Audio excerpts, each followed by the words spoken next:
and getting it across to the international space in terms of logistics is stressful. The logistics within Nigerian markets is also very stressful because the road networks are very terrible, costing us a lot.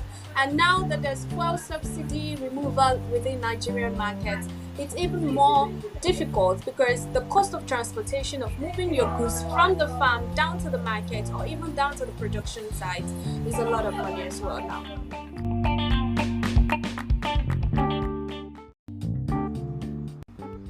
Hello and welcome to Rethink What Matters, the podcast dedicated to aligning the economy with the ecology and everyone for improved business performance, stronger families and a greener, cooler planet.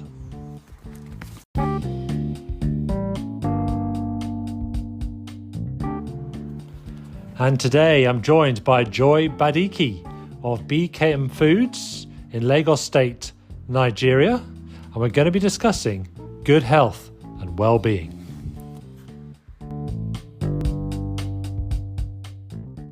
Thank you so much for having me, Paul. It's great. It's great to be speaking with you. So if we could start off with, if you could please explain a little bit about BKM Foods and what you're doing there. All right, so BKM Foods is an indigenous agri-food production and processing company centered in the heart of Lagos State, Nigeria, and approved by NAFDAC, which is a food processing agency in Nigeria. So be able to produce food products that are consumable according to Nigerian law and standard. So basically what we do is that we farm and we process food products such as plantains and snails, and we process them into finished product for local and international markets. So we process them into finished products such as plantain flour, whereby people can use it for baking, biscuits, cakes, and pancakes. And we process snail shells into cashew for food feed for animals. So this is basically what we do at BKM Foods. Okay, and what's been the driver for the business?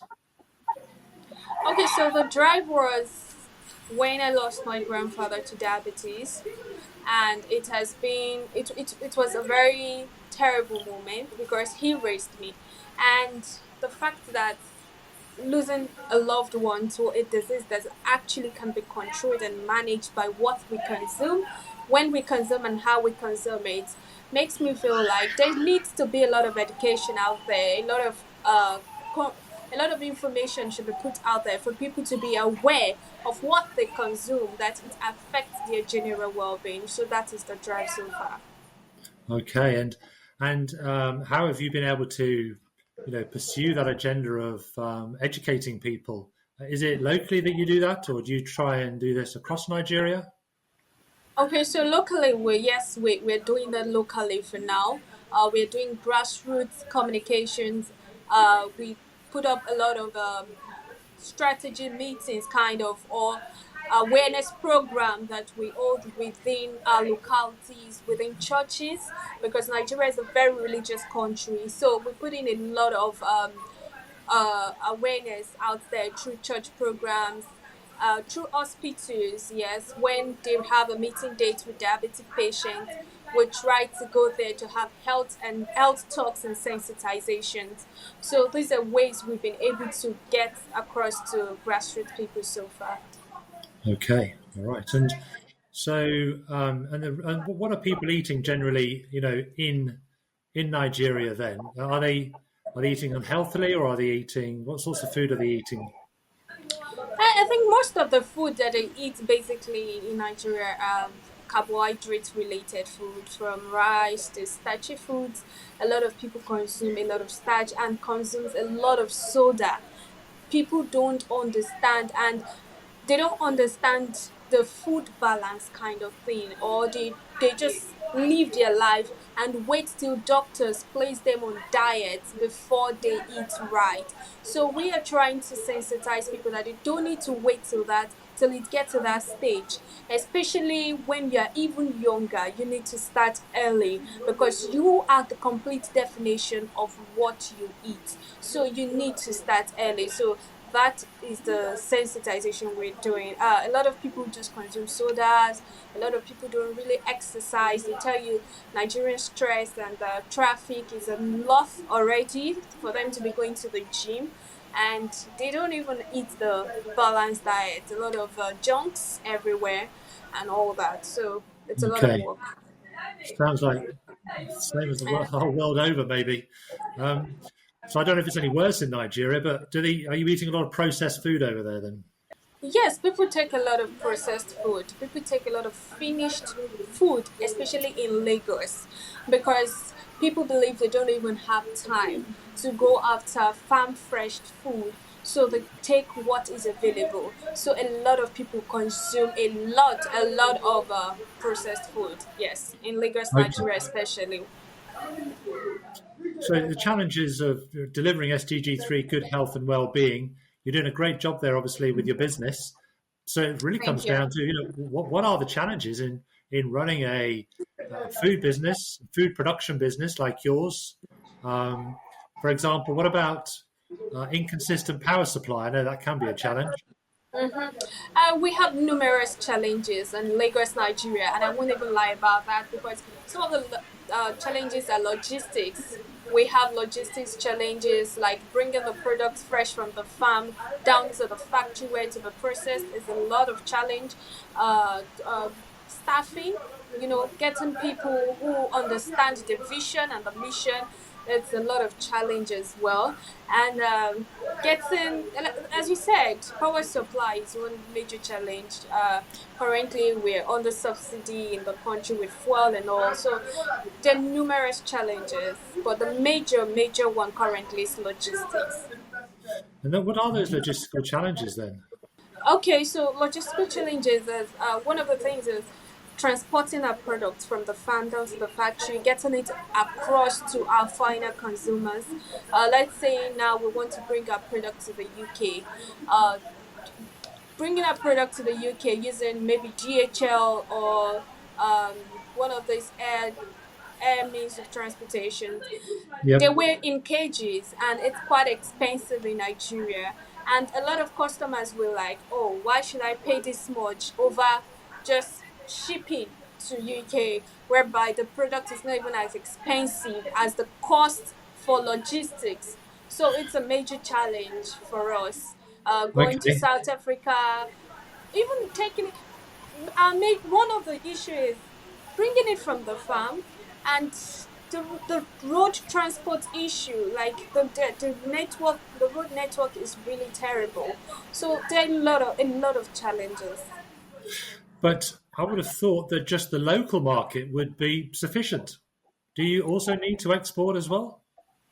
Yes, because a lot of Nigerians that live in the country for greener pastures. A lot of people want to get better life for themselves, so they're leaving the country daily, and they still want to have a taste of African food anywhere they go to. So Right. sometimes they just want us to, like, okay, deliver this product down to the UK, deliver to South Africa, and all of that beyond the African market, beyond the Nigerian market, and getting it across to the international space in terms of logistics is stressful.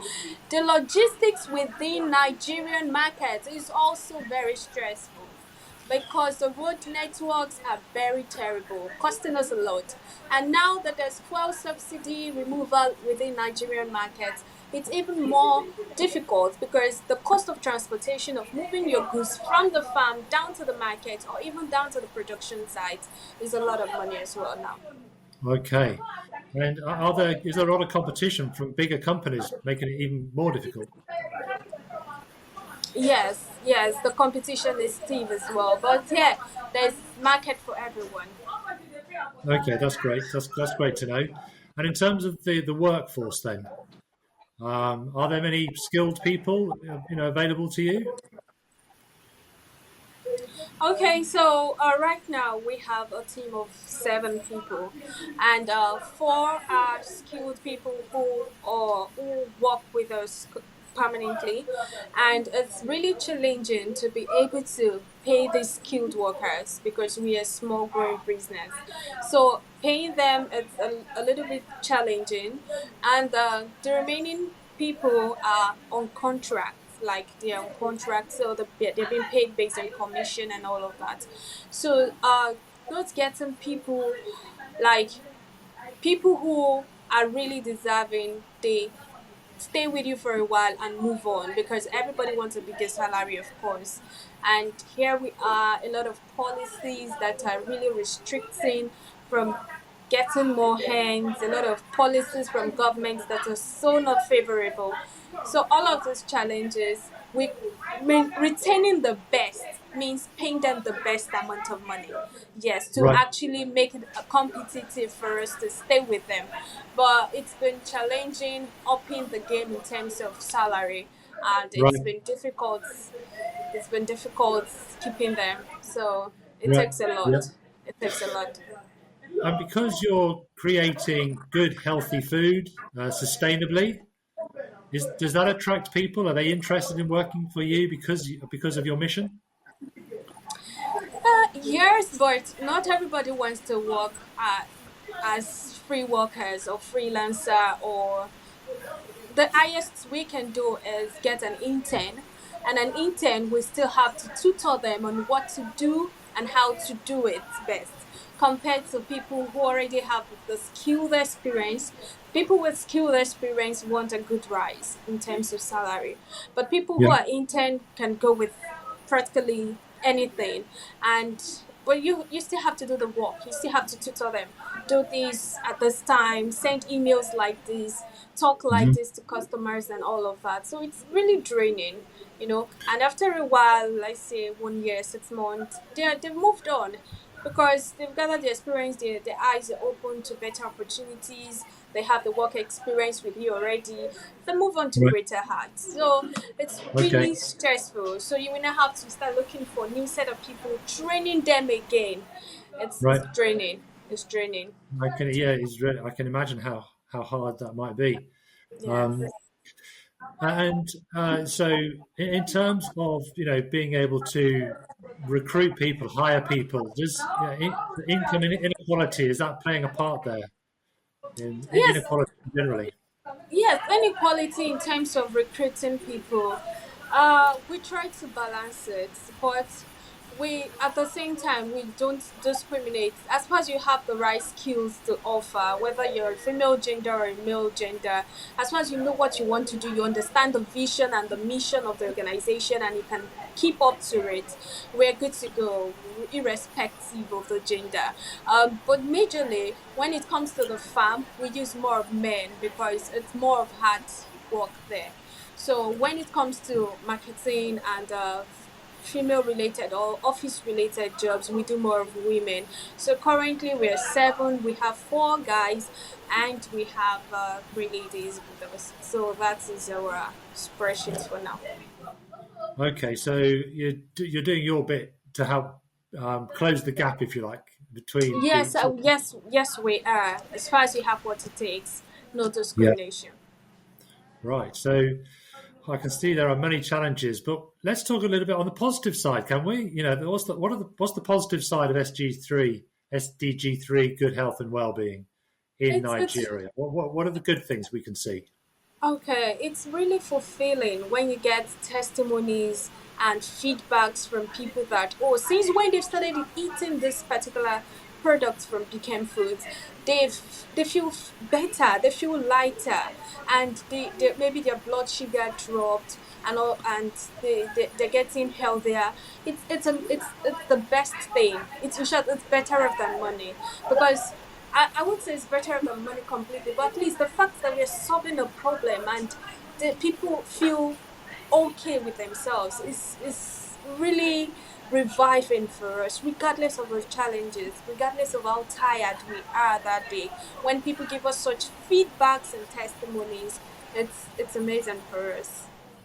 Great. And so, what is the trend in Nigeria with respect to good health and well-being? Is it a trend that people are starting to think more and more they want to live more healthily, or they're just really too busy trying to survive day to day, like so many Yes. countries. Yes. Okay. People are just trying to survive day to day, especially in the largest city in Africa, which is like the biggest economic power, Lagos Yeah. State, Right. where the whole thing happened. People just want to live. People want to survive. People want to pay their bills. They don't care about, okay, am I eating right or not? Until doctor place them on diet that you are sick, your blood sugar is high, you need to be eating more of this before people take it seriously. So we've not gotten to that level yet in Nigeria where people are more conscious of their intake and more conscious of a healthy living. No, we're not there yet. Right. Okay. Okay. And so, how else do you think that you can help Nigeria improve SDG 3? It's just by creating more awareness. That's the truth. It's about creating practice. I keep telling my story about the loss of my grandfather. I keep telling people, I keep sharing my experiences. So when people hear, oh, they'll be like, wow. And it's getting better, but it's not one person's job. We can only contribute. We can't be the major person who will finish the whole work. We can only contribute in solving this problem, and that is what we are doing in our own Right. bit and in our own space. So it's a lot of work, and we hope to get there. Okay. And are there many mental health challenges in the local area in Nigeria, in Lagos? Yes, there's a lot of challenges, especially in child mortality rates. It's really high, and malnutrition among young people and children. It's really, really annoying. The fact that Nigeria is so blessed with a good atmosphere, good weather, good land, farming everywhere. People can eat fresh and healthy food, but we still suffer greatly with malnutrition. We still suffer greatly with mortality rates and even people, maybe child mother who just put to bed, they're not even feeding well. It's really heartbreaking. It's disheartening, but we hope to get there. Yeah, absolutely. And I think food is a big part of achieving that, isn't it? What we are, what we eat, as you say. Yes, we are definitely worth we eat. No matter how much you go to the gym to even reduce your calories, if you don't start from the kitchen, you're still joking. Yep. Your kitchen start first. If you're looking at reducing maybe 10 kg, or you want to drop in kgs, or you want to Mhm. drop in pounds, whatever you're doing, your food intake controls every other thing, and people need to get this right. Okay. And what do you sell more than anything from BKM Foods? What's the most popular product that you sell? Our plantain flour, our snails, they're the basic things, like the most primary products that, yes, we that is really moving the market. People want to eat snails. But funny enough, not every Nigerians eat snails. Not every Nigerians eat No. snails. There's some part of Nigerians that they don't take snail. It's part of their religious belief that snail Right. is not allowed in terms of their religion. But there's still a large market for it. Like the demand is more than the demand is currently more than the supply. And Okay. there are a lot of people out there who understand the nutritional value of snails. There are a lot of people who understand the nutritional value of plantain, even though it's more expensive than other common foods around. So it takes a lot to talk to people and tell them the health benefits before they maybe patronize or something. Okay. And did you say so that's snails? What type of snail is it Uh, that you have there? In Africa, we have two major type of snails. We have acatina, and we have acatina marginata. These are the two major types, like African giant snails that we have. And these two types of snails, there's a particular one that is for commercial purposes, and there is another one that is just for consumptions, like just for consumption. So We do a lot of women empowerment, women trainings on how to start snail farming so that people can be aware. We empower people completely free. We do it via social media, maybe telegrams and WhatsApp classes where people, because it really costs nothing to start a snail farm in Nigeria as far as you have a good environment to farm the snails and all other things. The feeding is so affordable. You don't need to break the bank to take care of that. So we do all of That's, that too. that's great. And That's great. and and the fun part of it is that no part of it is a waste. No part of it is a What waste. Yes, the shell? from every part of it you can generate revenue. From the snail itself, you can sell it and get your money. From the snail shell, it can be used for work of art. It can be processed into calcium, as I said earlier, for feeding other animals and for beauty products. So no part of it is a waste. With the snails, is that's a very simple thing to cook, is it? If you go to our Instagram page, you will see how we've prepared some snails. We put Right. the videos there on how to prepare snails, like at Became Fruits on Instagram. So basically, the most popular food in Nigeria is jollof rice. Yes, Right. so jollof rice is for everybody, regardless of your religion, regardless of your tribe, regardless of where you're from. African jollof or the Nigerian jollof is the real food. So people having parties and everything, they want jollof rice to be present. Yes. So and if they're eating jollof rice, beyond the chicken they will eat it with, they can eat it with snails. So the challenges then are in for good health and well-being.